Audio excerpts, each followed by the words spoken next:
میمون بن مہران گھر سے باہر نکلتے اور اللہ کی رضا کے لیے مساکین اور فقراء کو مال تقسیم کرتے. بھانجا ان کے ساتھ تھا. کہا ماموں جان آپ بہت مال دنیا کو دیتے ہیں تو آپ کا گزارا کیسے ہوتا ہے؟ کہا بیٹا جتنا دیتا ہوں اس سے زیادہ اللہ مجھے دے دیتے ہیں. پوچھا وہ کیسے؟ کہا یہ اللہ کے رسول کا فرمان ہے نا، انفق انفق علیک یا ابن آدم، آدم کے بیٹے تم خرچ کرو میرے راستے میں تم پہ خرچ کروں گا.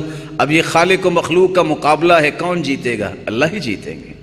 بندہ جتنا بھی خرچ کرنا چاہے کہ اللہ کے خزانوں سے زیادہ خرچ کر سکتا ہے؟ نہیں خرچ کر سکتا. بانجے نے دوسرے دن نکلا اور مال لیا اور جا کے تقسیم کر دیا. واپس آ کے گھر کہتے ہیں ماموں جان مجھے تو نہیں ملا. کہا بیٹے اللہ کو آزمایا نہیں کرتے، یہ یقین سے چیزیں ملتی ہیں. یقین ہو. صلاح اول هذه الامه بالزہد والیقین ویہلک آخرها بالبخل والعمل.